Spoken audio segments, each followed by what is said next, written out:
Mi hermana llamó a la policía por mi hijo de 6 años, pero la impactante verdad lo cambió todo. Hola a todos. Mi nombre es Davin Reynolds y tengo 34 años. La historia que voy a contar ocurrió un domingo de abril de este año, cuando mi familia se reunió en la casa de mis padres, en los suburbios de Minneapolis. La luz de primavera se filtraba a través de las viejas cortinas de encaje, dibujando destellos danzantes sobre el suelo de roble del salón de Howard y Sylvia. La risa clara de mi padre se mezclaba con la voz suave de mi madre, creando ese ambiente cálido y familiar que siempre guardo en la memoria. Aquel día la casa estaba llena de una nueva alegría. Mi hermana Valeria acababa de dar a luz a su primera hija hacía 3 meses y se quedaba temporalmente con mis padres, ya que su esposo estaba fuera por trabajo. Mira esos deditos tan diminutos, suspiró mi padre mientras sostenía a su nieta, su sonrisa brillante acentuando las arrugas alrededor de sus ojos. Mi madre, Sylvia, no dejaba de sacar fotos con su teléfono, murmurando que las enviaría enseguida a sus amigas del club de tejido para presumir de su primera nieta. El aroma de los waffles flotaba en el aire, nuestro postre favorito para las ocasiones especiales. Cassidy, mi esposa, estaba junto a Valerie, ambas observando a la pequeña ella, que descansaba en su cuna rosa pálido, con las mejillas redondeadas y sus manitas aferradas al dedo de su madre. Tiene los ojos igual que tú, comentó Cassidy con una sonrisa cálida, y Valerie respondió, radiante, pero la nariz es como la de Mac, refiriéndose a su esposo que trabajaba en Boston. Le da mucha pena no poder estar aquí. El ambiente era alegre, las conversaciones y las risas se entrelazaban formando una escena de felicidad familiar que cualquiera desearía. Pero en medio de aquella dicha noté algo extraño en la mirada de Brady, mi hijo de 6 años. Mientras todos se agolpaban alrededor de la cuna, él permanecía sentado en silencio en un taburete, con las piernitas colgando sin tocar el suelo. Pude sentir la soledad de mi hijo en medio de aquel bullicio. De pronto sentí una pequeña mano tirando suavemente de mi manga. Brady me miró con sus grandes ojos azules, redondos, y con los labios temblorosos me susurró, «Papá, ¿les gusta más el bebé que yo?» Mi corazón se encogió ante esa pregunta tan inocente y dolorosa. Me agaché, lo abracé y le dije con ternura, «Eres lo más maravilloso que le ha pasado a mamá y a papá, nadie puede ocupar tu lugar en el corazón de tu padre». En ese momento Valerie se acercó a Cassidy y le susurró algo que me hizo fruncir el ceño. Mi hermana miró a Brady con ojos preocupados y dijo, «¿No crees que tu hijo está celoso de ella?» No deja de mirarla. Cassidy respondió con firmeza, «Brady solo se está acostumbrando a tener un bebé cerca, es un niño educado y cariñoso». En medio de esa breve tensión, sonó mi teléfono, era el representante del seguro, necesitaban vernos de inmediato para revisar los daños en el techo provocados por la tormenta de la semana pasada. Cassidy me miró preocupada, no podíamos perder esa cita, llevábamos 2 semanas esperando. Tras una breve conversación decidimos dejar a Brady con mis padres y Valerie mientras íbamos a la reunión. Me arrodillé frente a él, tomé sus pequeños hombros y le prometí, «Mamá y papá volverán en 1 hora, juega con los rompecabezas con los abuelos, ¿de acuerdo?» Brady asintió con cierta tristeza en los ojos. Una sensación extraña me recorrió, pero la ignoré, pensando que todo estaría bien. Nunca imaginé que apenas 40 minutos después mi teléfono sonaría una y otra vez con acusaciones terribles dirigidas a mi hijo. Mientras conducíamos hacia la casa del señor Calvel, Cassidy y yo hablábamos de los detalles de la reparación del techo. No tenía en mente ningún peligro, al fin y al cabo, ¿qué lugar puede ser más seguro que la familia? Siempre podía dejar a Brady con mis padres todo un día o incluso una semana sin preocuparme. Con Howard y Sylvia mimándolo, él disfrutaba quedarse con los abuelos más que en casa. Pensando en eso, dejé de sentirme culpable por su mirada triste cuando nos marchamos. Todos los niños se entristecen un poco cuando sus padres se van, pero pronto vuelven a estar contentos. Sin embargo, jamás imaginé que aquella vida tranquila se pondría patas arriba con una sola llamada telefónica. Nos acabábamos de sentar en el sofá de cuero marrón del salón del señor Calvel. Durante unos 20 minutos él explicó a Cassidy el proceso del seguro y los documentos necesarios, mientras ella tomaba notas con cuidado. Justo cuando estaba a punto de firmar el formulario de reclamación, mi teléfono vibró con fuerza. Al ver el nombre de Valeria en la pantalla, sentí una leve molestia por la interrupción. «Perdón, tengo que atender esta llamada», le dije al señor Calvel mientras me apartaba unos pasos. En cuanto respondí, la voz temblorosa y enfurecida de mi hermana resonó al otro lado de la línea, «Tu hijo intentó hacerle daño a mi bebé a propósito». Me quedé paralizado, sin poder creer lo que oía. Un escalofrío helado me recorrió la espalda mientras balbuceaba, ¿de qué estás hablando? ¿Estás bromeando? Con la voz quebrada por la rabia, Valeria gritó, no estoy bromeando. Fui a calentar la leche de ella en la cocina y cuando regresé, vi a Brady empujándola fuera de la cuna hacia el suelo. Sentí la sangre subir a la cabeza y exclamé con incredulidad, no, eso es imposible. Tiene que haber un malentendido, Brady jamás haría algo así. Sin vacilar, la voz de Valerie siguió resonando por el teléfono, no hay ningún malentendido. Llamé a la policía, ya vienen para acá. Sentí como si me hubieran arrojado un cubo de agua helada. ¿La policía? ¿Mi hermana había llamado a la policía por mi hijo? Cassidy, al ver mi rostro pálido, se acercó de inmediato. Tratando de mantener la calma, continué, Valerie, Brady solo tiene 6 años, él no, pero no me dejó terminar. Me interrumpió con una voz llena de furia, sé que tu hijo está celoso de ella, lo vi en su mirada toda la mañana. Al verme temblar, Cassidy me quitó el teléfono de la mano. Tenía el rostro tan blanco como el papel, pero sus ojos ardían de indignación mientras preguntaba, ¿qué estás diciendo? Brady es un buen niño, llamaste a la policía, ¿qué pasa con ella? ¿Está bien? No podía oír lo que Valerie respondía, solo veía el rostro de Cassidy volverse cada vez más tenso. Tras disculparnos apresuradamente con el señor Calpel y prometerle volver más tarde, salimos corriendo de su casa. Subí al coche con la cabeza llena de pensamientos que se atropellaban unos con otros. Cassidy intentaba llamar a mis padres una y otra vez, pero nadie contestaba. Con las manos temblorosas y la voz quebrada repetía, Brady nunca haría daño a nadie. Algo no está bien, Devin. Apreté con fuerza el volante, sintiendo que el mundo entero se desmoronaba. Mi pequeño hijo, con sus grandes ojos azules y redondos, ¿cómo podría haber querido lastimar a un bebé recién nacido? Tenía que haber una explicación, tal vez Brady solo estaba curioso y, sin querer, hizo que ella se cayera, o quizá todo fue un accidente que Valerie malinterpretó. Cuando el coche giró por la calle familiar que conducía a la casa de mis padres, el corazón se me encogió al ver el coche patrulla blanco y negro estacionado frente a la entrada. ¿Había llegado a tanto la situación? Cassidy abrió la puerta del coche antes de que yo apagara el motor y corrió hacia la casa.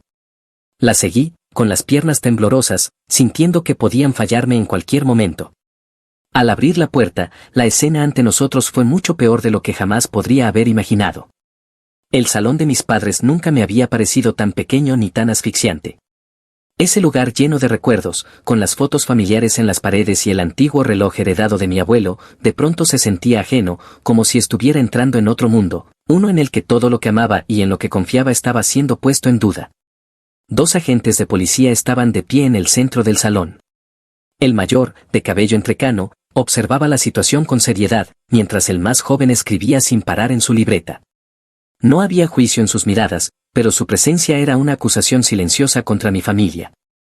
Apenas entramos, Valerie se levantó de golpe. Tenía los ojos enrojecidos por el llanto y la rabia, y sostenía a ella con fuerza, como si protegiera al bebé de un peligro invisible. En la esquina del salón, Brady estaba acurrucado, como un pajarito herido, con los hombros temblando por los sollozos. Sentí que unas manos invisibles me oprimían el pecho al ver a mi hijo en ese estado. Antes de que pudiera acercarme a él, Valerie lo señaló con el dedo y dijo con voz dura y acusadora, Brady empujó a ella fuera de la cuna, lo vi con mis propios ojos. Cassidy no dijo nada, se arrodilló junto a Brady y lo abrazó, cubriéndolo con su cuerpo como si quisiera protegerlo del mundo. Sentí su temblor, no de miedo, sino de ira y dolor. Con la cabeza dando vueltas, miré a mis padres, que parecían paralizados por el pánico, y pregunté casi suplicando, ¿qué pasó? ¿Quién vio qué? El policía mayor se acercó a mí, su mirada era seria, pero no carecía de compasión. Recibimos una llamada informando que un niño podría haber puesto en peligro a un bebé de manera intencionada, explicó. Necesitamos aclarar lo sucedido. Desde la esquina de la habitación, entre sollozos entrecortados, Brady levantó la vista, con los ojos llenos de lágrimas y el rostro rojo, mientras el pequeño, con voz temblorosa, empezó a decir. No lo hice a propósito, había una serpiente.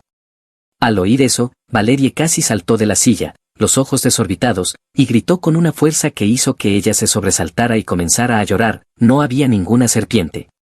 Está celoso de ella, lo vi. Mis padres permanecían en silencio en medio del salón, con el rostro de Howard lleno de dolor, mientras Sylvia tenía los ojos empañados en lágrimas. Parecían personas atrapadas en medio de un campo de batalla, sin saber de qué lado ponerse, porque ambos bandos eran su propia familia, sus hijos y sus nietos. Incapaz de soportarlo más, di un paso al frente, me erguí y miré directamente a los ojos de mi hermana. Con la voz temblorosa pero firme, objeté, mi hijo jamás haría daño a nadie, y menos aún a un bebé recién nacido. La habitación pareció congelarse en ese instante de tensión, solo el llanto suave de ella y los sollozos entrecortados de Brady rompían el pesado silencio. El agente mayor levantó la mano, indicando a todos que se calmaran, y luego se volvió hacia mí y hacia Valerie con voz serena, para aclarar lo sucedido, necesitamos revisar todas las pruebas posibles. ¿Tienen cámaras de seguridad? Sentí que el corazón se me hundía al tener que admitir, con un leve movimiento de cabeza, que solo había una cámara en la puerta principal, no en el salón. Inmediatamente, una leve sonrisa cruzó el rostro de Valerie. Me miró con unos ojos que nunca había visto en ella, los ojos de una persona convencida de tener la razón, los ojos de una vencedora. Aquella mirada me dolió más que cualquier palabra, porque me mostró que mi hermana realmente creía que mi hijo podía haber hecho algo tan terrible. Justo cuando todo parecía perdido, mi padre dio un paso adelante, con el rostro serio y una determinación que rara vez mostraba. Esperen, dijo de repente. Todas las miradas se dirigieron hacia Howard, que se mantenía erguido con inusual firmeza. Creo que Philip, el vecino de al lado, tiene una cámara apuntando hacia la ventana de nuestro salón. Al escuchar eso, todos lo miramos atentos, y él continuó explicando con voz grave, cargada de esperanza, el mes pasado incluso discutí con él por eso. Su cámara apunta directamente a esta ventana, justo donde está la cuna de ella y donde Brady estaba jugando. En ese momento sentí un pequeño destello de esperanza brillar en medio de la oscuridad que envolvía a nuestra familia. Mi padre, uno de los dos policías y yo nos encontramos frente a la puerta de Philip Whitman, el vecino con el que mi padre había discutido amargamente. El sol de la tarde proyectaba sombras alargadas sobre el camino perfectamente cuidado que conducía a la casa azul claro. Mi corazón latía con fuerza al darme cuenta de que el destino de Brady, y quizás el de toda nuestra familia, dependía de aquel hombre con quien mi padre apenas había cruzado palabra en el último mes. Mientras esperábamos, Howard comenzó a explicarle a la gente la complicada situación entre él y Philip. Al escucharlo, comprendí que era la primera vez que mi padre admitía su parte en el conflicto. Con voz profunda y llena de pesar recordó, el mes pasado Philip instaló un nuevo sistema de cámaras de seguridad y una de ellas apuntaba directamente hacia la ventana de mi salón. No reaccioné de la mejor manera. El oficial asintió con comprensión. Era evidente que entendía que se trataba de un conflicto delicado entre vecinos, algo que veía con frecuencia en su trabajo. El señor Whitman tiene derecho a instalar cámaras en su propiedad, comentó el agente, pero también debe tener en cuenta la privacidad de los demás. Howard asintió, relajando ligeramente sus hombros tensos. Le dije que era una invasión y le exigí que quitara la cámara. No pude controlar mi enfado. Sentí una incomodidad creciente al darme cuenta de que era la primera vez que oía hablar de aquella discusión. La casa de los Whitman estaba separada de la de mis padres solo por una valla baja, y legalmente Philip tenía todo el derecho de instalar cámaras en su propiedad para su seguridad. El verdadero problema era el ángulo y la corta distancia, que generaban conflictos de privacidad. Como si leyera mis pensamientos, Howard continuó con voz más baja, Philip reaccionó con la misma dureza. Se plantó firme y me dijo, esta es mi propiedad, tengo derecho a protegerla como quiera. Desde entonces no hemos vuelto a hablar. Sentí la preocupación apoderarse de mí, ¿nos ayudaría Philip Whitman después de aquella disputa? Sin embargo, esa era nuestra única esperanza para demostrar la inocencia de Brady. Miré a mi padre y noté las líneas de preocupación profundamente marcadas en su rostro. Finalmente, Howard respiró hondo y llamó a la puerta. Podía sentir la tensión emanando de él, no estaba acostumbrado a pedir ayuda, y mucho menos a alguien con quien había tenido un conflicto. Después de unos segundos que parecieron eternos, la puerta se abrió. Philip Whitman, un hombre de mediana edad, apareció con una expresión de sorpresa evidente al vernos allí, especialmente al notar la presencia de los agentes. Antes de que Philip pudiera decir nada, Howard dio un paso adelante, con los ojos sinceros y la voz cargada de emoción. Philip, necesito tu ayuda. Sé que hemos tenido nuestras diferencias, pero esto tiene que ver con mi nieto. En ese momento comprendí que el amor por la familia puede hacer que incluso un hombre orgulloso como Howard deje de lado todo su orgullo. Philip frunció el ceño, con los ojos llenos de desconfianza. Pero aún así, Philip escuchó atentamente mientras mi padre le explicaba en pocas palabras lo que había sucedido en nuestra casa. Tras oír toda la historia, nos miró con una expresión seria, sin rastro de satisfacción ni de ese aire de superioridad que algunas personas muestran al ver a un vecino con problemas. En cambio, noté en sus ojos una preocupación genuina. Con voz ronca por la emoción, Howard bajó la cabeza y murmuró: «Te pido disculpas por mi comportamiento. Tenías razón al querer proteger tu propiedad». Philip lo observó unos segundos más, luego me miró a mí con una mirada evaluadora. Pude ver que estaba considerando no solo si ayudarnos, sino también cómo hacerlo. Después de un breve silencio, dio un paso atrás y abrió la puerta de par en par. Al entrar en la casa de Philip, comprendí que a veces los conflictos entre adultos deben quedar a un lado cuando se trata de proteger a los niños. Toda nuestra esperanza dependía ahora de la bondad del hombre que mi padre había considerado alguna vez un invasor. Mientras todos, incluidos los dos agentes, esperábamos a que Philip reprodujera las grabaciones, solo podía rezar en silencio para que todo saliera bien, porque seguía creyendo en la inocencia de mi hijo, pese a la opinión de los demás. Philip se sentó en la silla giratoria frente a una gran pantalla de ordenador en la esquina de su despacho. Al principio comentó que podíamos verlo desde su teléfono, pero tras escuchar el resumen de la situación que dio la policía, decidió que lo mejor era mostrarlo en la pantalla grande, para no perder ningún detalle. Con el rostro serio y las manos moviéndose con rapidez sobre el teclado, explicó: «Instalé este sistema de cámaras hace 2 meses. Tiene alta resolución y un ángulo amplio. Esta cámara apunta hacia la ventana del señor Reynolds, pero está colocada dentro del límite de mi propiedad».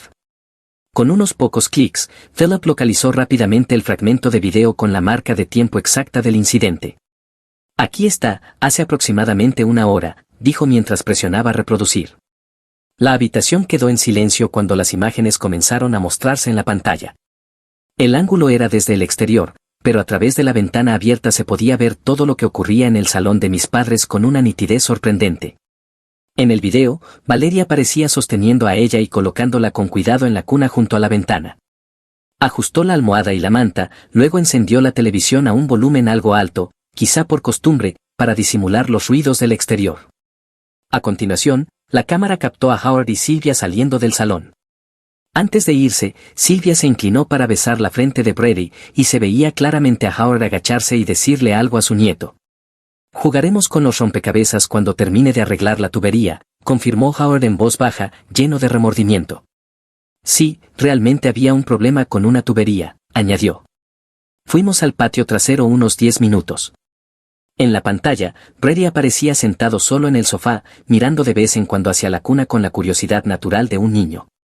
Valerie, de pie a unos metros, lo observó con cierta desconfianza antes de dirigirse a la cocina. El video continuaba. Valerie entró a la cocina, dejando a Brady y a ella en el salón. El niño seguía jugando con sus dinosaurios, lanzando miradas ocasionales hacia el bebé. De repente, el agente mayor se inclinó hacia la pantalla, entornando los ojos mientras señalaba una esquina. «Esperen, ¿qué es eso que se arrastra por el alféizar?». Todos dirigimos la mirada hacia la esquina izquierda de la imagen. Claro y evidente, una pequeña serpiente reptaba lentamente por el marco de la ventana, moviéndose con sigilo hacia el interior del salón. El agente mayor asintió y, entrecerrando los ojos, comentó: «Parece un acrótalo juvenil, suelen sentirse atraídas por el olor de la leche materna y el calor de los recién nacidos». «Dios mío», exclamé, sintiendo que el cuerpo se me helaba al comprender el peligro real que mi hijo había visto. En el video, Brady se dio cuenta de la serpiente. Su expresión cambió en un instante, de tranquila a aterrada, con los ojos muy abiertos. Miró hacia la cocina, luego de nuevo hacia la serpiente que avanzaba lentamente hacia la cuna. «Está intentando avisar», observó el agente joven al ver a Brady abrir la boca como si gritara, aunque claramente nadie podía oírlo por el ruido de la televisión y el mezclador de leche en la cocina. Howard soltó un gemido al ver cómo su nieto entraba en pánico y se levantaba del sofá sin apartar la vista del reptil, que se acercaba cada vez más a la cuna de ella. Sin dudarlo, Brady corrió hacia la cuna con el rostro desencajado por el miedo. Con manos temblorosas intentó levantar a ella como había visto hacerlo a los adultos, pero estaba claro que le faltaba experiencia y fuerza. La cámara captó el momento exacto en que tropezó con la pata de la mesa de centro, perdió el equilibrio y ambos cayeron al suelo. Lo más notable era cómo Brady giró su cuerpo en el aire, protegiendo a ella con el suyo, usando su propio cuerpo como cojín para amortiguar el golpe. Aún así, La caída asustó a la bebé, que rompió a llorar. La serpiente desapareció en cuanto oyó ruido, señaló Philip, acercando la imagen a una esquina de la pantalla. La pantalla continuó mostrando a Valerie corriendo desde la cocina, el rostro desencajado por el pánico al ver a Brady y a ella en el suelo. Casi al mismo tiempo, Howard y Sylvia también entraron apresuradamente desde el patio trasero, alertados por el llanto de la bebé. Con voz grave y llena de emoción, el agente mayor habló, su nieto estaba intentando salvar a la niña, esto claramente no fue un daño intencionado. Philip detuvo el video y amplió la imagen del rostro de Brady en el momento en que vio la serpiente. Miren la expresión del niño, señaló, eso es miedo verdadero, no está fingiendo. El agente sacó su teléfono y comenzó a tomar fotografías de la pantalla como evidencia. Necesitamos una copia de este video, le indicó a Philip. Con unos pocos clics, Philip guardó el archivo en una memoria USB, tal como le pidió la policía. Sentí como si me quitaran una enorme piedra del pecho, mi hijo no solo era inocente, sino que había sido un pequeño héroe. Un orgullo inmenso se mezcló con el dolor al pensar en cómo había sido acusado injustamente. Cuando Philip apagó la pantalla y entregó la memoria con las pruebas a los agentes, el oficial mayor anunció, con una voz seria pero más suave, debemos volver a su casa para completar los procedimientos. Evidentemente este caso no es lo que se nos había informado. Casi corrimos por el pequeño sendero que separaba los dos jardines. Fue un trayecto de menos de 2 minutos, pero lleno de emociones y ansiedad. Cada paso me acercaba a un momento decisivo, aquel en que la verdad finalmente curaría las heridas causadas por los malentendidos. Howard caminaba delante con pasos apresurados, la espalda encorvada como si cargara un peso invisible. El policía y yo lo seguíamos de cerca, intentando mantener el ritmo, mientras Philip avanzaba junto a nosotros sujetando con firmeza la memoria USB, esa prueba que era como la llave para limpiar el honor de un niño. Su rostro mostraba preocupación, y de vez en cuando lanzaba miradas nerviosas hacia la casa que se acercaba. Nadie dijo una palabra, cada uno estaba sumido en sus pensamientos. En mi mente se arremolinaban imágenes, Brady acurrucado, con los ojos llenos de lágrimas pidiendo confianza, y luego el valiente gesto de mi hijo lanzándose a salvar a ella en la grabación. Solo podía imaginar los terribles momentos que habría vivido el pequeño mientras todos lo juzgaban. A lo lejos empezamos a oír voces discutiendo dentro de la casa, la voz de Cassidy, alta y tensa, mezclada con las objeciones de Valerie. Ese ruido nos hizo apresurar aún más el paso. En ese instante, Howard murmuró con voz pesada de culpa, abandoné a mi nieto. Al abrir la puerta del jardín, la voz de Cassidy se oyó clara desde dentro, atravesando la puerta cerrada, no tienes derecho a tratar así a mi hijo, Brady es solo un niño. La voz de Valerie respondió, defensiva y alterada, solo me preocupé por mi hija, cualquiera habría hecho lo mismo. Al mismo tiempo, la voz temblorosa de Sylvia intentaba calmar la situación, por favor, cálmense, hijos, por favor. Cuando abrimos la puerta y entramos al salón, la escena ante nosotros parecía una pintura congelada, Cassidy de pie, protegiendo a Brady con el cuerpo, Valerie sosteniendo a ella que seguía llorando, y todos girándose bruscamente para mirarnos, con una mezcla de esperanza, miedo y expectación en los ojos. Fue entonces cuando la verdad, una vez más, disipó toda duda en aquella atmósfera sofocante. El agente mayor avanzó hasta el centro de la habitación, levantó su teléfono y dijo con voz profesional, hemos revisado la evidencia en video y podemos confirmar que su nieto actuó para proteger al bebé. Esas palabras fueron como una piedra cayendo en un estanque en calma. Cassidy me miró con los ojos muy abiertos, preguntando sin palabras, esperando que confirmara lo que siempre había creído. Con los ojos enrojecidos, asentí y pronuncié las palabras que todos deberían haber creído desde el principio, la serpiente. Brady intentó salvar a ella de la serpiente. Brady alzó la mirada desde detrás de Cassidy. Sus ojos, todavía húmedos, se abrieron de par en par, iluminándose con un débil destello de esperanza. Sus pequeños hombros ya no estaban encogidos como antes, aunque sus manos seguían aferradas con fuerza a la camisa de su madre, como si fuera su única salvación. Miró a todos a su alrededor, observando las reacciones, como si no se atreviera a creer que por fin la verdad había salido a la luz. Valerie permaneció inmóvil, incapaz de creer lo que oía, sus ojos reflejaban el pánico y la realización de su terrible error. Ella, en brazos de su madre, seguía sollozando suavemente, sin comprender lo cerca que había estado del peligro ni quién la había salvado. El agente mayor dio un paso al frente y mostró su teléfono, con las imágenes capturadas del video, las pruebas claras de la serpiente entrando por la ventana y el rostro aterrorizado de Brady al verla. En ese momento, Cassidy rompió a llorar, pero ya no eran lágrimas de dolor, sino de alivio. Se volvió, abrazó a Brady con fuerza y besó su cabeza, susurrándole palabras de consuelo que solo una madre puede decir a su hijo. Brady lentamente rodeó su cuello con los brazos, apoyando su carita en el hombro de ella. Su pequeño cuerpo temblaba, ya no por miedo, sino por alivio. Y entonces, con voz apenas audible, susurró al oído de su madre algo que me hizo contener el aliento: te lo dije, había una serpiente. Valerie se dejó caer lentamente en la silla más cercana, las piernas le temblaban como si hubieran perdido toda su fuerza. Sus ojos no se apartaban de Brady, y su rostro estaba lleno de remordimiento. Nunca había visto a mi hermana así, ya no quedaba nada de su habitual seguridad, solo una madre que acababa de darse cuenta de que había cometido algo terrible. Con una voz apenas audible, entrecortada por la emoción, murmuró: «Oh, Brady». El niño oyó su voz y giró lentamente la cabeza para mirarla. Sus ojos ya no mostraban miedo, sino una mezcla de confusión e incertidumbre. No sabía cómo reaccionar ante la persona que minutos antes lo había acusado y ahora lo miraba con arrepentimiento. Howard no esperó un segundo más, se acercó y se arrodilló frente a Brady. Con una voz temblorosa, algo raro en un hombre tan fuerte, admitió: «El abuelo se equivocó, pequeño. Me equivoqué al no creerte». Brady lo miró con sus grandes ojos redondos e inocentes, que poco a poco se suavizaron.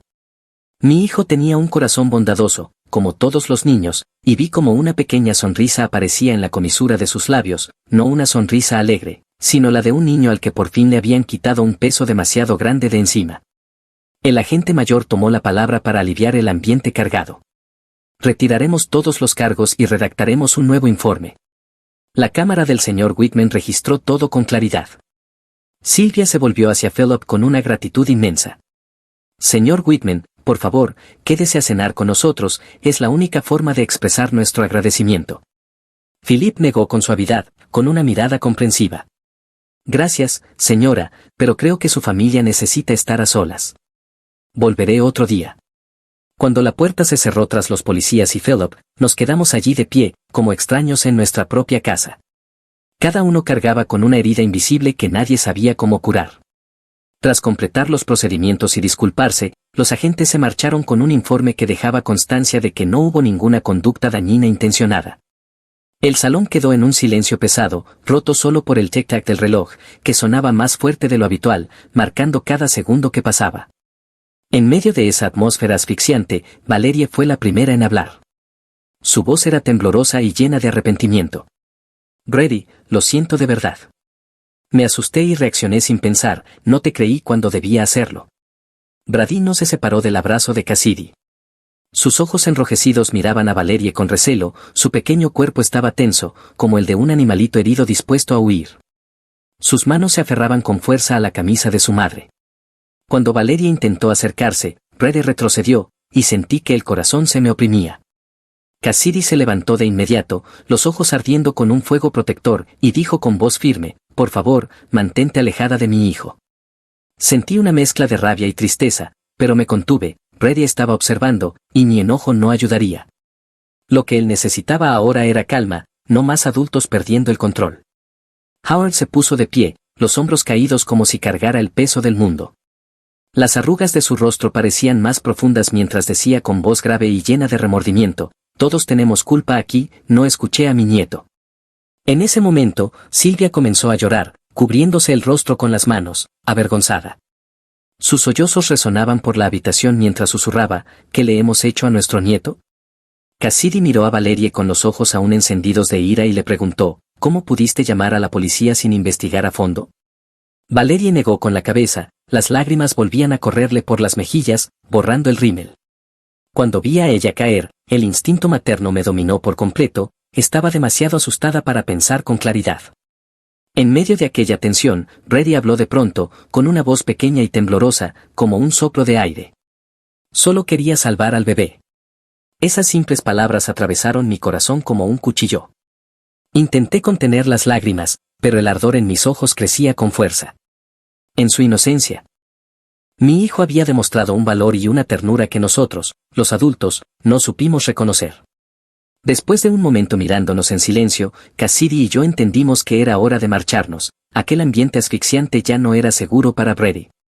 Decidimos no quedarnos a cenar, como habíamos planeado al principio. Durante el trayecto de regreso a casa comprendí que una disculpa no bastaría para borrar el daño. Brady necesitaría tiempo para superar el miedo de haber sido acusado por su propia familia, y nosotros necesitaríamos mucho más que una noche para sanar aquella grieta. Los días posteriores al incidente transcurrieron en un silencio pesado. Brady lloraba con frecuencia y se despertaba sobresaltado, víctima de pesadillas que lo atormentaban noche tras noche. Tras una semana así, decidimos buscar ayuda profesional. La doctora Monroe, psicóloga infantil, lo atendió con paciencia y lo ayudó a enfrentar aquellos recuerdos dolorosos. Durante el primer mes, mi hermana y su esposo se mantuvieron en contacto, enviando cartas de disculpa y pequeños regalos para Brady. Valeria incluso intentó llamar cada semana, pero Cassidy siempre se negó a pasarle el teléfono. Al menos, solía decir mi esposa en las noches en que nos desvelábamos por los llantos de nuestro hijo, Valeria podría haber confiado en el niño de su propia familia antes de llamar a la policía. Para el segundo mes, mis padres vinieron a visitar a Brady con juguetes que le encantaban. Aunque él no parecía enojado con sus abuelos, la forma en que los miraba ya no era la misma, la admiración incondicional había dado paso a un cansancio sutil que solo los padres pueden notar. En ese momento comprendí que la confianza, una vez rota, jamás vuelve a ser la misma. El verano llegó y se fue. Brady seguía yendo a la escuela, regresaba a casa, crecía mes a mes. Sin embargo, había pequeños cambios en su comportamiento que no podíamos ignorar. Se volvió más precavido con su entorno, especialmente con los animales pequeños del jardín. Y a veces, en las tardes tranquilas, lo sorprendía mirando por la ventana con una expresión distante, impropia de un niño de su edad. Una tarde de otoño, después de que Brady se durmiera, me hizo la única pregunta sobre aquel suceso: «Papá, ¿por qué los adultos no me creen?». Era una pregunta sencilla, pero tan profunda que me rompió el corazón. No supe qué responder, así que solo lo abracé con fuerza. Cuando llegó el invierno, le propuse a Cassidy en varias ocasiones reencontrarse con Valerie, sobre todo al acercarse la Navidad, pero mi esposa nunca cambió de decisión. La confianza es como un castillo de arena, decía. Tarda en construirse, pero una sola ola basta para derribarlo. La semana pasada, mi hermana vino a visitarnos por primera vez en meses, con ella en brazos. Cassidy abrió su corazón y las dejó pasar al salón, pero probablemente aún era demasiado pronto. Cuando llamé a Brady para que bajara, negó con la cabeza y siguió jugando en su habitación. Respeté sus sentimientos, aunque vi cómo los ojos de mis padres se llenaban de lágrimas al darse cuenta de cuánto había cambiado su nieto. Anoche, después de que Brady se durmiera, Cassidy y yo nos sentamos en la cocina para hablar de organizar una pequeña reunión por su próximo cumpleaños. Aunque seguimos preocupados por la situación, entendemos que cada persona necesita un tiempo distinto para sanar. No se puede forzar el regreso de la confianza. Ahora solo espero que el tiempo cure las heridas, porque sé que en toda familia el amor siempre permanece, sin importar cuánto duela. Quizá algún día, cuando Brady sea mayor, comprenda que los adultos también cometemos errores y que el perdón es, a veces, el regalo más valioso que podemos ofrecernos. Si hay algo que quiero compartir contigo a través de esta historia, es esto: escucha siempre a los niños, incluso cuando lo que dicen parezca absurdo. La confianza es la base de toda relación familiar, y cuando se pierde, reconstruirla lleva mucho más tiempo del que imaginas. Gracias por escucharme. Historia 2. Descubrí que mi novio usaba ChatGPT para manipularme, pero lo que encontré en Target fue mucho peor. Hola a todos. Mi computadora portátil se apagó mientras imprimía mis formularios de certificación de farmacia, y su MacBook estaba ahí, abierta sobre la mesa del café. Él estaba en la ducha, así que la tomé rápidamente. La pestaña de ChatGPT seguía abierta con un mensaje que decía: escribe un dulce mensaje de buenos días que haga que mi novia se sienta especial, pero sin necesidad de pensar realmente en sus intereses. Me quedé mirándolo, sin poder creer lo que veía, hasta que mi cerebro lo procesó. Luego me desplacé hacia arriba y vi cientos de mensajes, todos sobre mí, todos enseñándole a una inteligencia artificial cómo manipular mis emociones. Para dar contexto, llevábamos un año juntos y vivíamos en Phoenix desde febrero. Los primeros meses fueron difíciles, él era distante, frío, casi indiferente. Pero de repente, en marzo, cambió por completo, empezó a enviarme mensajes hermosos, atentos, recordando detalles de mi vida, disculpándose con palabras tan perfectas que me hacían llorar. Creí que finalmente se estaba abriendo y dejando que lo conociera. Vanessa me decía que por fin estaba siendo el hombre que yo merecía. Pero todo era una farsa. Cada conversación profunda a las 2 de la mañana, cada disculpa que me pareció sincera, cada texto que me hizo pensar que por fin me entendía, todo lo había escrito ChatGPT. Literalmente estaba saliendo con un algoritmo. Cuando salió de la ducha y me vio con su laptop, su rostro se quedó en blanco, sin rastro de culpa ni arrepentimiento, solo una expresión calculadora. Le pregunté cuánto tiempo llevaba haciendo eso y trató de justificarlo, como si fuera algo normal, como si muchos hombres usaran inteligencia artificial para comunicarse mejor, como si yo debiera agradecerle por esforzarse, aunque no fuera realmente él quien lo hacía. Entonces le mencioné los mensajes que había visto, aquellos sobre la novia preguntando dónde estoy o necesito una excusa para llegar tarde, y perdió el control. Me acusó de invadir su privacidad, de crear drama, y dijo que si no fuera tan emocionalmente exigente no necesitaría ayuda para manejar mis sentimientos. La audacia de usar una inteligencia artificial para fingir una conexión emocional completa y luego culparme por tener expectativas. Le pregunté directamente si me había engañado, y respondió con un discurso absurdo sobre cómo la infidelidad es subjetiva y nunca habíamos establecido límites claros, aunque los habíamos discutido perfectamente en enero. Seguía hablando en círculos, cambiando de tema, desviando las preguntas, haciendo exactamente lo que esos mensajes de manipulación probablemente le habían enseñado. Ayer llamé al trabajo para no ir porque no podía ni pensar. Vanessa vino durante su descanso y le mostré todo. Ella revisaba las capturas de pantalla repitiendo una y otra vez, esto es una locura. Me dijo que empacara mis cosas y me fuera de inmediato, pero no podía quedarme allí ni tampoco irme sin rumbo.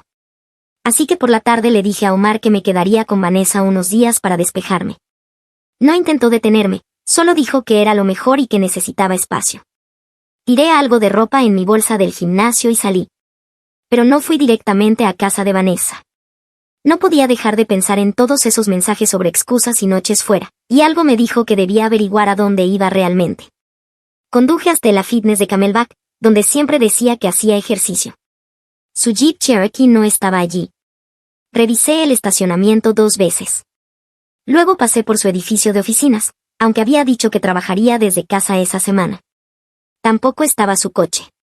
Estaba a punto de rendirme y dirigirme a casa de Vanessa, cuando decidí pasar por Target para comprar tampones y limpiador facial, ya que me había ido con tanta prisa. El Target de Indian School, al que íbamos juntos todo el tiempo. Y fue allí donde vi su Jeep en el estacionamiento. Al principio pensé que quizás había tenido la misma idea, que necesitaba comprar algo.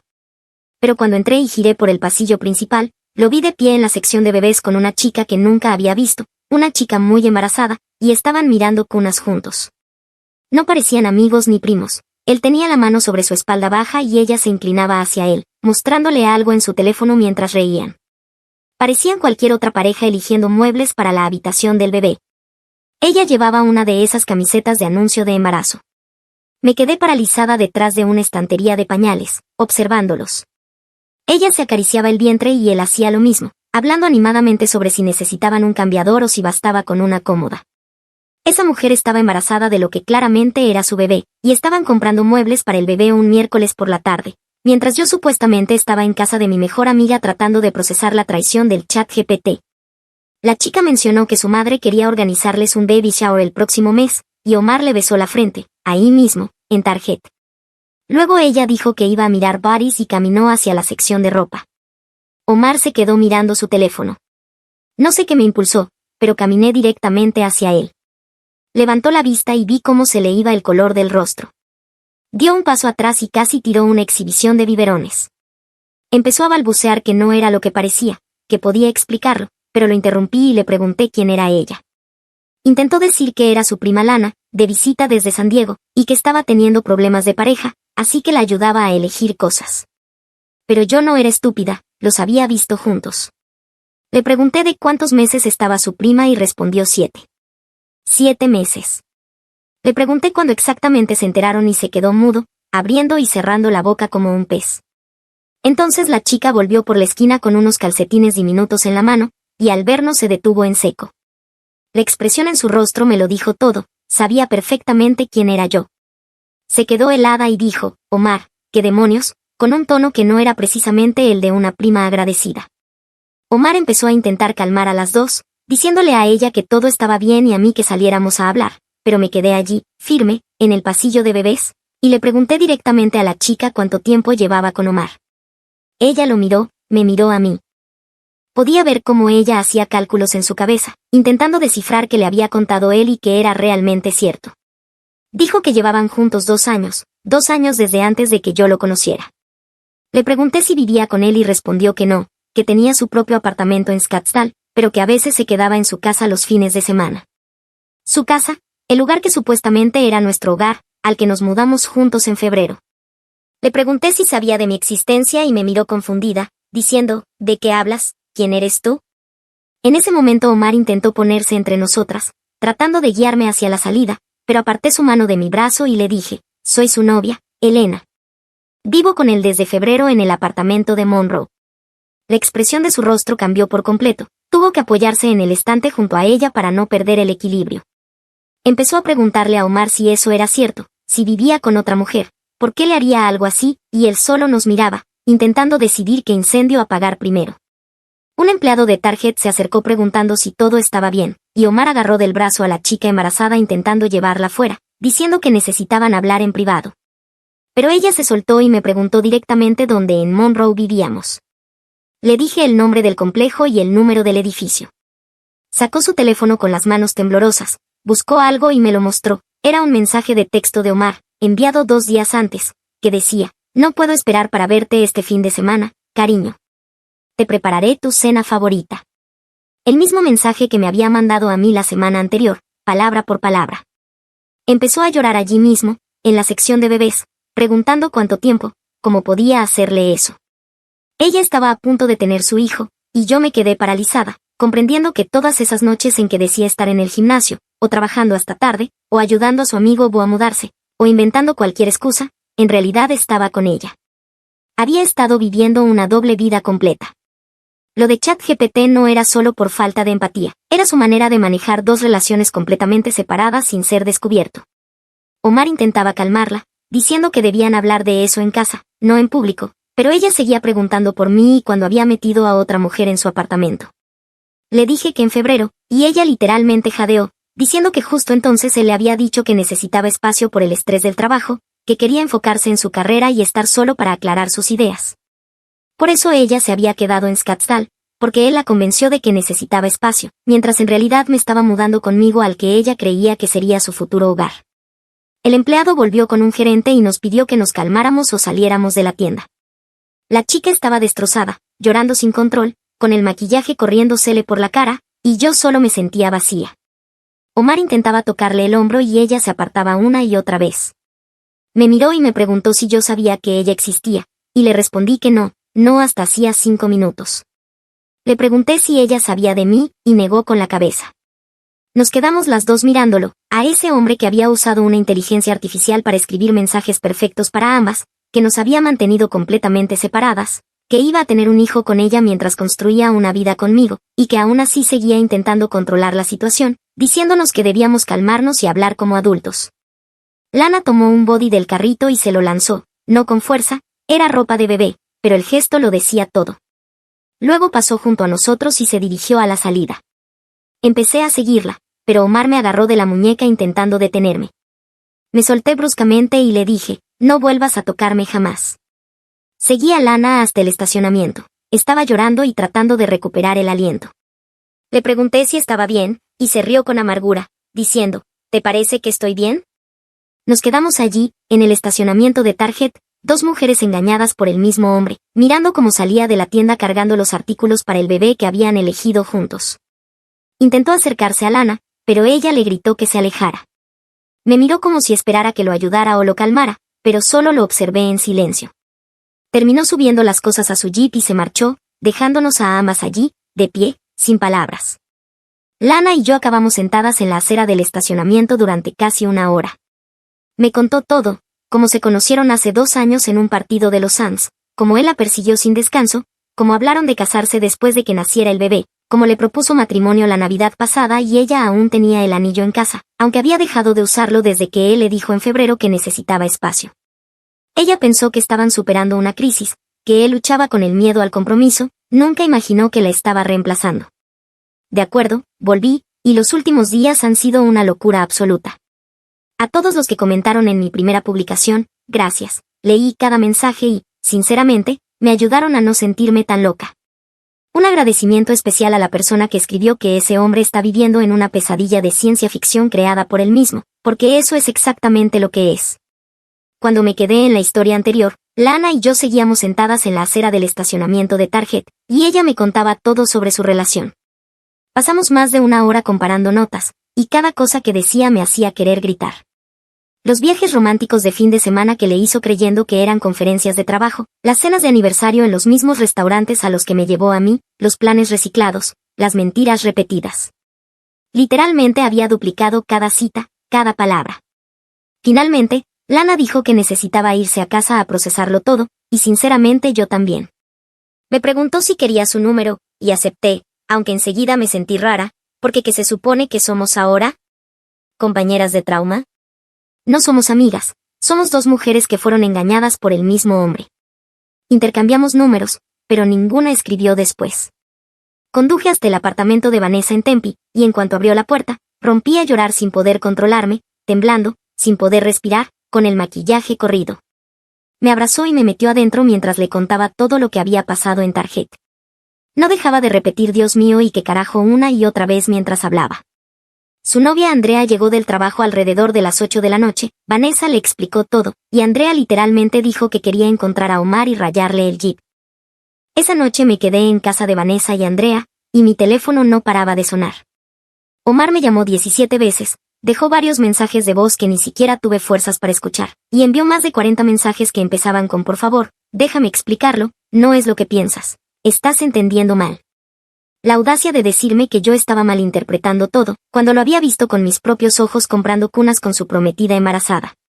Cerca de las 11 de la noche cambió de táctica y comenzó a mandar mensajes largos, llenos de disculpas, diciendo que nunca quiso lastimar a nadie, que todo se le había ido de las manos, que no sabía cómo salir de esa situación, que se preocupaba por ambas y que todo se había descontrolado, como si las cosas simplemente le hubieran sucedido, en lugar de que él las hubiera causado. Cero responsabilidad. Solo el pobre Omar atrapado en circunstancias que, según él, estaban fuera de su control. No respondía nada. Vanessa tomó mi teléfono y lo puso en no molestar para que pudiera descansar, pero no dormí. Mi cabeza no paraba, repasando cada mentira, cada conversación manipulada, cada vez que me hizo sentir loca por hacerle preguntas. A la mañana siguiente tuve que ir al trabajo, porque ya había faltado el día anterior y no podía perder otro turno.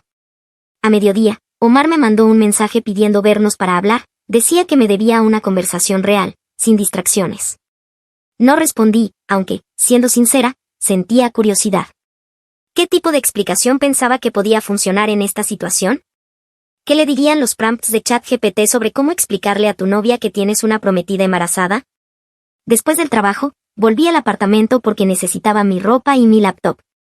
Esperaba con todas mis fuerzas que él no estuviera, pero, por supuesto, su jeep estaba en el estacionamiento.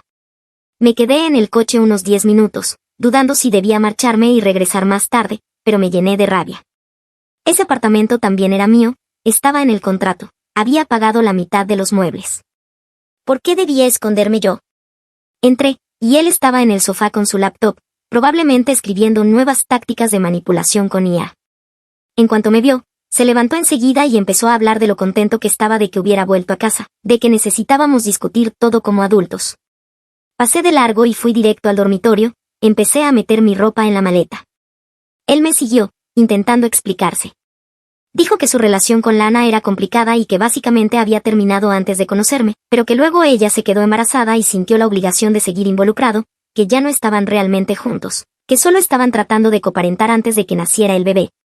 Le pregunté cómo se supone que estaban coparentando si ella ni siquiera sabía que yo existía. No tuvo respuesta. Le pregunté por el anillo de compromiso que ella había mencionado, y me dijo que era de antes, de cuando todavía estaban comprometidos, pero que ya lo habían dejado, aunque ella seguía usándolo a veces. Le recordé que lo había visto comprando muebles de bebé con ella, y dijo que era porque seguía siendo su hijo y quería ser responsable. Como si mereciera puntos extra por comprar una cuna para su bebé secreto.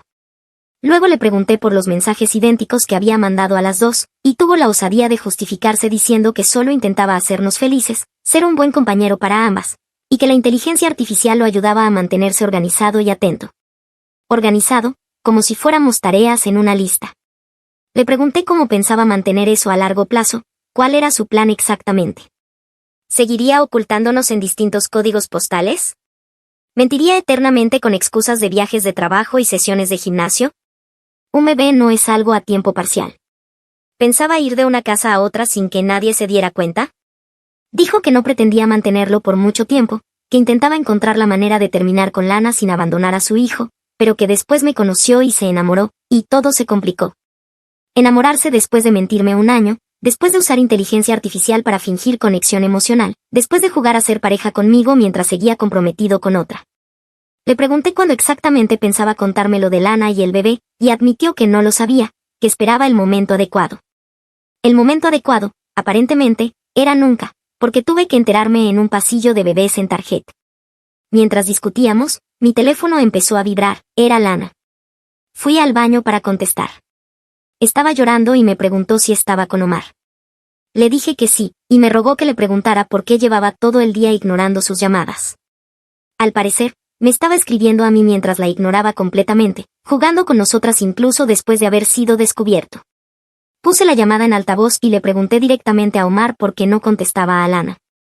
Su cara era la imagen de la derrota, pero dijo que estaba intentando hablar conmigo primero y no quería dividir su atención. Lana comenzó a gritar por el teléfono, diciendo que estaba embarazada de 7 meses de su hijo y que él estaba preocupado por dividir su atención, que necesitaba saber qué iba a pasar, porque tenía su baby shower el mes que viene y todos iban a preguntarle dónde estaba él. Omar trataba de calmarla, diciendo que lo resolverían, pero ella estaba cada vez más alterada, preguntándole si iba a estar en el parto, si ayudaría con el bebé, si debía contarle a sus padres que él había estado viviendo con otra mujer todo ese tiempo. Su voz temblaba, y debajo de la ira se notaba el miedo. Quité el altavoz y le dije a Lana que la llamaría más tarde, luego colgué y le dije a Omar que debía resolver su situación con su prometida embarazada antes de intentar cualquier conversación conmigo. Él insistió en que ya no estaban comprometidos, y le respondí, ¿ella lo sabe? Porque desde donde yo lo veo, ella cree que solo están tomándose un descanso. Se puso a la defensiva, diciendo que yo lo estaba complicando todo, que podríamos superar esto si escuchaba con la mente abierta. ¿La mente abierta? Este hombre pretendía que yo fuera comprensiva con su doble vida, con el bebé que me ocultó, con la mujer a la que propuso matrimonio mientras salía conmigo. Terminé de cerrar mi maleta y me preguntó a dónde iba. Le dije que de vuelta a casa de Vanessa. Entonces mencionó que deberíamos hablar sobre el contrato de arrendamiento, ya que ambos estábamos en él. Hablar sobre el contrato, mientras su vida se derrumbaba. Le dije que lo resolveríamos después, que ahora solo necesitaba espacio. Me preguntó cuánto espacio, y le respondí, no lo sé, Omar, ¿cuánto espacio necesitas tú para mantener 2 relaciones completas? Tampoco tuvo respuesta. Me fui y volví al apartamento de Vanessa. Andrea estaba preparando la cena y ya había puesto un plato para mí, lo cual casi me hizo llorar otra vez. No me hicieron preguntas, simplemente me dejaron comer y respirar en silencio. Alrededor de las 10 de la noche, Lana me envió un mensaje preguntando si podíamos vernos al día siguiente para hablar, no como amigas, sino porque ambas necesitábamos entender realmente con qué estábamos lidiando. Le dije que sí, y acordamos encontrarnos en el Starbucks cerca de su apartamento en Scottsdale, a las 2 de la tarde, ya que tenía la tarde libre. Estaba nerviosa, porque ¿qué se supone que dices en una situación así? Perdón, ¿mi novio es el padre de tu bebé? Perdón, ambas fuimos manipuladas por un hombre con una suscripción a ChatGPT. Al día siguiente llegué temprano y pedí un café helado que ni siquiera pude beber, porque el estómago se me había cerrado de los nervios. Lana llegó puntual, agotada y obviamente embarazada, y sentí una culpa extraña, aunque nada de esto fuera mi culpa. Nos sentamos en una mesa del rincón y durante unos segundos solo nos miramos. Me preguntó si Omar y yo seguíamos viviendo juntos, y le respondí que técnicamente sí, pero que estaba quedándome con unas amigas. Luego preguntó si habíamos terminado, y dije que sí, después de todo lo ocurrido, aunque no habíamos tenido una conversación formal al respecto. Dijo que necesitaba saberlo porque estaba tratando de averiguar si él iba a estar involucrado con el bebé o si tendría que hacerlo sola. Le confesé que honestamente no sabía qué planeaba Omar, porque cada vez que intentaba hablar con él, manipulaba la conversación y convertía todo en un discurso sobre lo complicada que era su situación. Ella dijo que hacía exactamente lo mismo con ella, que cada vez que le hacía una pregunta directa, él respondía con frases que sonaban profundas pero no decían absolutamente nada. Empezamos a comparar historias, y los patrones eran aterradores. Él le dijo que necesitaba espacio en febrero por estrés laboral, justo cuando yo me mudé con él. Me dijo que no podía ir a la boda de mi prima en abril por un plazo de trabajo, pero resulta que ese fin de semana estuvo en su baby shower. Le dijo a ella que debía trabajar hasta tarde 3 noches por semana, las mismas noches que venía a casa conmigo. Todo encajaba perfectamente en la peor forma posible. Lana me mostró mensajes de la semana anterior donde él le decía que la amaba, que no podía esperar a conocer a su hija y ser una familia. Me enseñó el tablero de Pinterest que habían creado juntos para el cuarto del bebé, fotos de ambos en la cita del ultrasonido. Yo solo podía mirar en silencio esa evidencia de una vida entera que él llevaba y de la que yo no sabía nada. Le mostré mis mensajes con Omar, y ella señaló que muchas frases eran idénticas, no parecidas, idénticas palabra por palabra. ChatGPT le estaba dando las mismas líneas para usar con las dos. Las dos recibimos el mismo texto. Estoy tan orgulloso de ti por manejar esa situación tan difícil con gracia, en días diferentes, por situaciones completamente distintas. Lana me preguntó si sabía algo sobre su familia, y le dije que no mucho, que él siempre decía que no eran cercanos. Ella me miró sorprendida y dijo, eso es raro, su madre vive en Surprise, y cenan juntos todos los domingos. Todos los domingos. Llevaba 1 año con Omar y nunca había conocido a su madre, porque según él, el domingo era su día personal, su día de desconexión, que yo siempre respeté. Lana me contó que su madre estaba emocionada por el bebé, que ya había comprado cosas para la habitación, que su hermana menor estaba organizando el baby shower, que toda su familia sabía de Lana y del bebé, pero ninguno sabía que yo existía. Yo era el secreto, no la prometida embarazada. Eso me golpeó fuerte. Me di cuenta de que ni siquiera era la protagonista de mi propia relación, era la pieza secundaria creyendo que era la principal, construyendo una vida con un hombre cuya vida real sucedía en otro lugar, con otra persona. Lana se quedó callada un momento y luego preguntó si pensaba que podía haber más, otras mujeres. Dijo que si él era capaz de mantener 2 relaciones completas, quizás había más que no sabíamos. No lo había considerado antes, pero ahora no podía dejar de pensarlo. ¿Cuántas mujeres habrían recibido los mismos mensajes generados por IA? ¿Cuántas cenas familiares de los domingos se celebraron mientras él decía a otras que estaba ocupado? Nos quedamos en ese Starbucks casi 2 horas, desentrañando todo, y fue irónicamente más productivo que cualquier conversación que tuve con él. Al menos entre nosotras había honestidad. Cuando nos despedimos, dijo que iba a confrontarlo y exigirle que tomara una decisión, o se involucraba con el bebé, o desaparecía, pero ya no iba a permitir más confusión. Regresé a casa de Vanessa y vi que Omar me había enviado unos 30 mensajes, preguntando dónde estaba, si podíamos hablar, que había estado pensando en todo y quería arreglar las cosas. No respondí. ¿Qué significa siquiera arreglar las cosas a estas alturas? Esa noche, alrededor de las 9, alguien golpeó la puerta del apartamento. Vanessa miró por la mirilla, era Omar. Había conducido 40 minutos para encontrarme, estaba en la puerta pidiendo hablar. Vanessa le dijo a través de la puerta que no quería verlo y que debía irse. Él insistía en que solo necesitaba 5 minutos, que había cosas que yo no entendía, que Lana me estaba mintiendo. Andrea se acercó y, más firme, le dijo que se marchara o llamaría a la policía. Finalmente se fue, pero Vanessa estaba furiosa de que hubiera aparecido ahí. Dijo que estaba escalando la situación y que debía tener cuidado. Me sentí culpable por llevar mi drama a su casa. A la mañana siguiente desperté con un mensaje de Lana, enviado a las 3 de la madrugada, acaba de venir a mi apartamento. Tenemos que hablar lo antes posible. Esto es mucho peor de lo que pensábamos. Última actualización. Estoy escribiendo esto desde la casa de mis padres en Tucson, y todavía no puedo creer todo lo que ha pasado en la última semana. Me quedé en el punto del mensaje de Lana a las 3 de la mañana, diciendo que esto era peor de lo que imaginábamos. La llamé inmediatamente, aunque era muy temprano, y contestó al primer timbre, destrozada. Me dijo que Omar había aparecido en su apartamento alrededor de la medianoche exigiendo hablar, y que cuando lo dejó entrar, perdió completamente el control. Estaba furioso porque nos habíamos reunido en Starbucks, decía que no teníamos derecho a comparar notas a sus espaldas, que estábamos confabuladas contra él y empeorando todo. Lana le respondió que teníamos todo el derecho, que había mentido a ambas, y fue entonces cuando él realmente se descompuso. Empezó a gritarle que lo había atrapado con el embarazo, que sabía que no estaba listo para ser padre, pero se embarazó de todas formas, que toda esta situación era culpa suya por no haber sido más cuidadosa. Lana, con 7 meses de embarazo, escuchando cómo él la culpaba, como si no hubiera sido parte de todo. Le pidió que se fuera, pero él se negó. Lana le dijo que necesitaban resolverlo en ese momento, que no podía seguir así, de un lado a otro, que debía tomar una decisión y mantenerla. Y fue entonces cuando él le dijo que me elegía a mí. Así, sin más. Dijo que quería estar conmigo, que lo nuestro era real, nuevo, sin complicaciones, que apoyaría al bebé económicamente, pero que no podía seguir en una relación con ella. Lana se quedó mirándolo, incrédula, preguntándole si hablaba en serio, si realmente creía que podía simplemente alejarse de su hijo para jugar a tener una vida perfecta con alguien a quien había estado mintiendo durante un año. Y él respondió que sí, que lo que yo no sabía no podía hacerme daño, y que cuando naciera el bebé, se encargaría de establecer un horario de custodia para mantener todo separado. Sentí un nudo en el estómago al escuchar eso. Ese hombre realmente creía que podía elegirme a mí, que nunca descubriría nada, que podría compartimentar su vida para siempre sin que nadie se diera cuenta. El nivel de delirio era asombroso. Pero Lana me dijo que había algo más. Después de que él le dijera que me elegía, se enfureció tanto que tomó su teléfono del sofá y amenazó con llamarme de inmediato para contarme lo que acababa de oír. Él intentó quitárselo, forcejearon, y ella logró desbloquearlo porque conocía su código.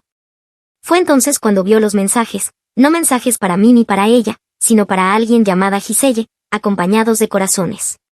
Eran mensajes recientes, de esa misma noche, antes de que él fuera a su apartamento, donde le decía que le extrañaba y que no podía esperar para verla. Lana siguió desplazándose hacia arriba y encontró meses de mensajes. Otra mujer. Una relación completamente nueva de la que ninguna de las dos sabíamos. Cuando lo enfrentó por Giselle, él intentó recuperar el teléfono, pero ella no se lo permitió y empezó a leer los mensajes en voz alta, planes de citas, promesas románticas, palabras dulces repetidas. Finalmente, él admitió que sí, que estaba saliendo con otra persona, pero de forma casual, que no era serio, que no era como lo que tenía con nosotras. Casualmente, como si eso lo hiciera menos grave. Lana perdió el control, gritándole que cuántas mujeres más había, si alguien en su vida era real, si era capaz de decir la verdad sobre algo.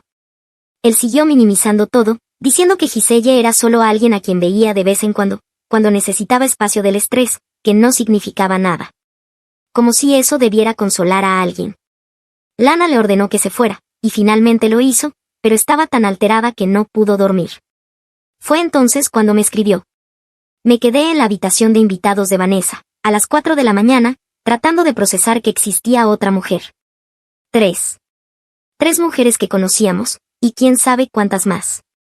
Llamé a Vanessa y le conté todo. Ella empezó a caminar de un lado a otro, diciendo que esto era completamente insano, que no podíamos dejar que Omar siguiera saliéndose con la suya, mintiendo y manipulando sin consecuencias. Luego dijo algo que no se me había ocurrido hasta ese momento. ¿Y su familia? ¿Su madre? La misma que supuestamente cenaba con él todos los domingos y que yo nunca había conocido. Le conté lo que Lana me había dicho, que su madre vivía en Surprise, que sabía del bebé, que estaba emocionada por ser abuela. Vanessa dijo que deberíamos hablar con ella, que tenía derecho a saber quién era realmente su hijo. Al principio me pareció ir demasiado lejos, pero luego me invadió la rabia al pensar que toda su familia conocía a Lana y al bebé, pero nadie sabía de mí, como si yo fuera algún secreto vergonzoso que debía esconder. Decidimos encontrarnos con Lana esa misma mañana para planear qué hacer. Nos vimos en un parque cerca de su casa, alrededor de las 11. Le contamos nuestra idea de hablar con su madre. Lana, agotada, nos dio la dirección y dijo que su madre se llamaba Emily, que la había visto varias veces en las cenas familiares, y que aunque podía ser muy protectora con Omar, probablemente se horrorizaría al descubrir lo que había estado haciendo. También nos contó más sobre lo que había visto en su teléfono. El contacto aparecía como Giselle Corazón Morado y los mensajes eran claramente románticos. Había suficiente para saber que no era algo pasajero. Los mensajes se remontaban a varios meses. Hablamos sobre intentar contactar a Giselle para advertirle, pero solo teníamos su nombre. Lana recordó que Omar había mencionado un grupo de senderismo, así que buscamos en la página de Meetup y encontramos una mujer llamada Giselle activa en ese grupo.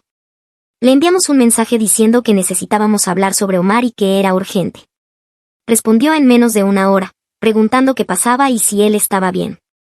Le pedimos reunirnos esa tarde, y aceptó. Cuando llegó al parque, parecía joven, amable, completamente ajena a todo. Tendría unos 20 y tantos, cabello oscuro y rizado, sonrisa dulce. Le contamos toda la historia, y su rostro pasó del asombro al desconcierto, luego a la rabia. Había estado saliendo con Omar por unos 8 meses, lo conoció en el grupo de senderismo, y él le había dicho que era soltero, que buscaba algo real. Cuando le hablamos del bebé y de mí, se quedó blanca, al borde del vómito. Después de contárselo todo, se marchó en silencio, necesitando procesarlo. Vanessa y yo decidimos entonces ir a la casa de la madre de Omar. Lana nos dio la dirección y nos deseó suerte, porque íbamos a necesitarla. Eran casi las 4 de la tarde cuando subimos al coche y condujimos hasta Surprise.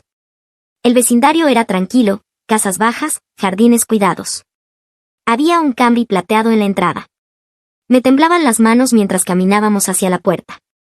Vanessa llamó, y después de un minuto, una mujer de unos 50 años abrió. Tenía los mismos ojos y la misma sonrisa que Omar, y sentí una ola de ira solo al ver el parecido. Vanessa preguntó si era Emily y si podíamos hablar con ella sobre su hijo.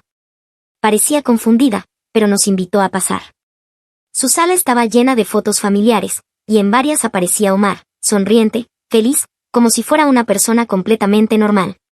En la repisa del salón había incluso una ecografía enmarcada, seguramente del bebé de Lana. Nos sentamos en el sofá y no sabía por dónde empezar. Al final, solo dije, soy Elena, he estado viviendo con su hijo. La expresión de desconcierto en su cara lo dijo todo. Respondió que eso no podía ser cierto, que Omar vivía solo, que estaba enfocado en prepararse para la llegada del bebé con Lana. Vanessa sacó su teléfono y le mostró fotos del apartamento, fotos de Omar y mías juntos, recibos de muebles con fechas. El rostro de Emily perdió el color, repetía que eso no tenía sentido, que su hijo no mentiría sobre algo así.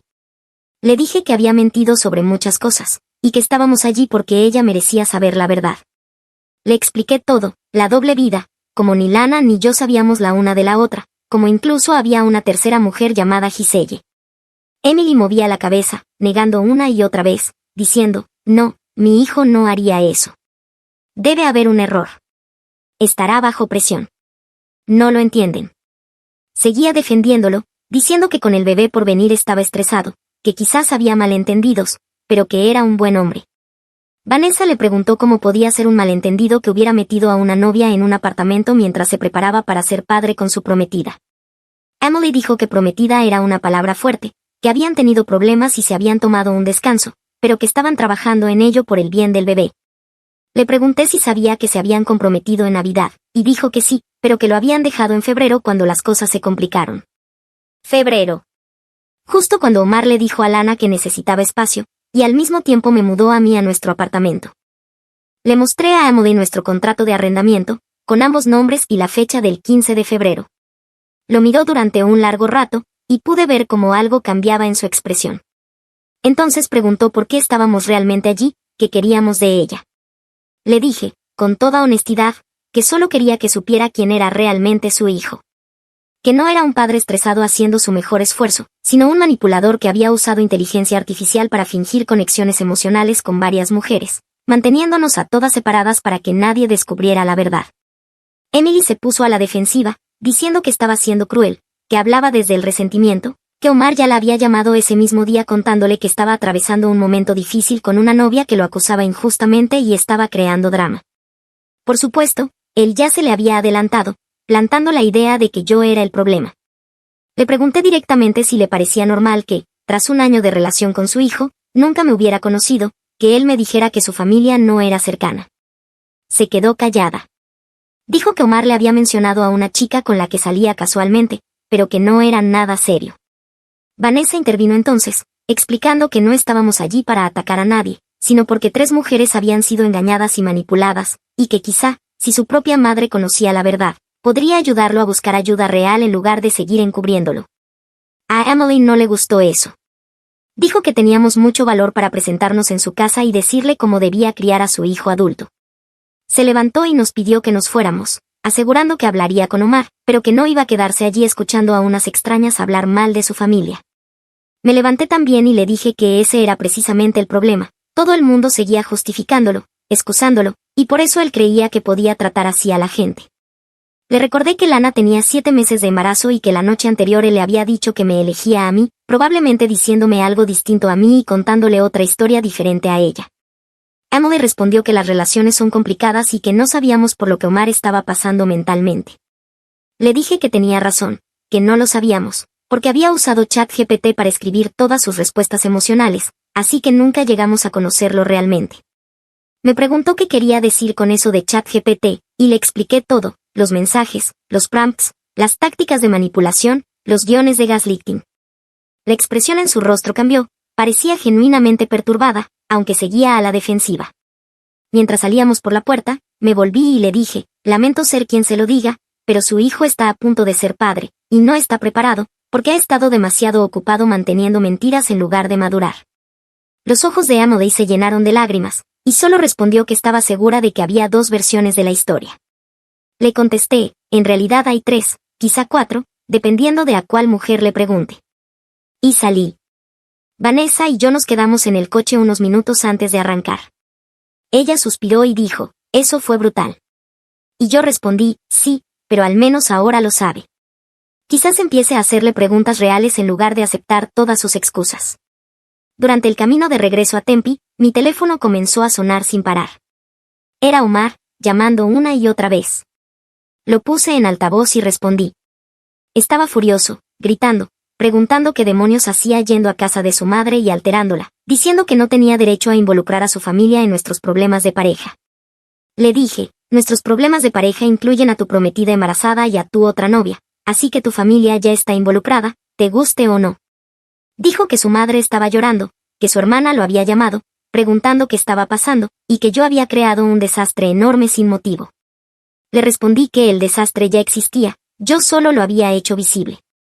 Siguió gritando sobre límites y respeto, sobre cómo me atrevía a emboscar a su madre con mentiras. Le dije que no eran mentiras y él lo sabía, que Vanessa y yo le habíamos mostrado pruebas a su madre, y que ella podía decidir si prefería creer que su hijo era perfecto o aceptar que había estado viviendo una doble vida. Él replicó que su madre estaba molesta porque yo había inventado historias sobre ChatGPT para hacerlo quedar mal. Le dije que el historial de ChatGPT hablaba por sí mismo, y que si quería negarlo, podía mostrarle su computadora, aunque ambos sabíamos que nunca lo haría. Entonces cambió de táctica. Dijo que no quería que las cosas terminaran así, que sí le importaba, que lamentaba todo, que si yo simplemente me calmaba y dejaba de involucrar a los demás, podríamos hablarlo como adultos. Le pregunté qué quedaba por hablar, y respondió que podíamos encontrar una manera de seguir adelante si le daba otra oportunidad. Me reí, literalmente. Le dije que no había manera de seguir adelante, ni segundas oportunidades, ni nada que resolver. Que esto había terminado, y que debía centrarse en ser padre en lugar de intentar manejar múltiples relaciones que no podía sostener. Dijo que estaba siendo injusta, y le respondí, no, Omar. Injusto fue usar inteligencia artificial para manipular mis emociones durante meses mientras llevabas una vida completamente aparte. Me colgó. Unos 20 minutos después, Lana me escribió preguntando si de verdad había ido a casa de su madre, porque Omar estaba llamándola sin parar, diciendo que yo intentaba volver a su familia en su contra. Le confirmé que sí y le conté todo. Ella me dijo que su madre la había llamado justo después de que nos fuéramos, preguntándole si era verdad lo que habíamos dicho sobre que yo vivía con Omar. Lana confirmó todo, y Amodei se quedó en silencio, diciendo que necesitaba tiempo para asimilarlo. Esa misma noche volví al apartamento cuando sabía que Omar estaría trabajando para recoger el resto de mis cosas. Vanessa y Andrea vinieron conmigo para ayudarme a empacar. Estábamos cargando cajas cuando Omar llegó antes de tiempo. Nos vio y su rostro se puso rojo, preguntando qué estaba haciendo. Le dije, ¿qué parece? Me estoy mudando. Intentó bloquear la puerta, diciendo que necesitábamos hablar, pero Andrea le dijo que se apartara o lo movería ella misma. Dio un paso a un lado y se quedó allí, observándonos mientras empacábamos, tratando de iniciar conversaciones, diciendo que podíamos superarlo, que merecía una oportunidad para explicarse. Le pregunté qué quedaba por explicar, y dijo que muchas cosas no eran como yo creía, que estaba lidiando con problemas de compromiso y ansiedad, que no manejó bien las cosas, pero que nunca quiso herir a nadie. Le respondí que usar inteligencia artificial para fingir una relación completa no era un problema de compromiso, era un problema de carácter. Me quedé unos días más con Vanessa y Andrea, mientras decidía qué hacer. Mis padres me ofrecieron quedarme con ellos en Tucson por un tiempo. Antes de irme, me reuní una vez más con Lana en un panera cerca de su casa. Me contó que Omar había estado intentando limpiar su imagen con su familia toda la semana, pero su madre lo estaba llenando de preguntas que no podía responder, y su hermana incluso la llamó directamente para disculparse por no saber nada de mí, diciendo que estaba decepcionada de su hermano. Lana parecía más tranquila que la primera vez que la vi. Me dijo que había contratado a un abogado para gestionar la custodia y que se estaba preparando para hacerlo sola, que prefería ser madre soltera antes que criar a su hija junto a alguien incapaz de decir la verdad. Le dije que sería una madre increíble, y que su bebé tendría suerte de tener a alguien tan fuerte. Nos abrazamos y prometimos mantenernos en contacto, aunque ambas sabíamos que probablemente no lo haríamos. No éramos amigas, solo dos mujeres que sobrevivieron al mismo desastre. No he vuelto a saber nada de Giselle desde aquella reunión en el parque. Espero que esté bien, que haya seguido adelante. Ahora estoy en Tucson, viviendo con mis padres. Se siente extraño a los 26 años, pero también seguro. Alguien comentó en mi primera publicación que debía sentirme agradecida por haber descubierto la verdad ahora y no años después, y tenía toda la razón. Duele, sí, pero imagina si me hubiera casado con él o si también hubiera quedado embarazada. Imaginar más años perdidos con alguien incapaz de una conexión auténtica me resulta insoportable. Si hay una moraleja en todo esto, es simple, confía en tu instinto. Si algo se siente mal, probablemente lo esté. Gracias por escucharme. ¿Qué harías si fueras el autor? Gracias por unirte a Toe Hoy. Recuerda darle me gusta, suscribirte y activar la campana de notificaciones para no perderte nuestro próximo video. Hasta pronto. Toe, te lo agradece.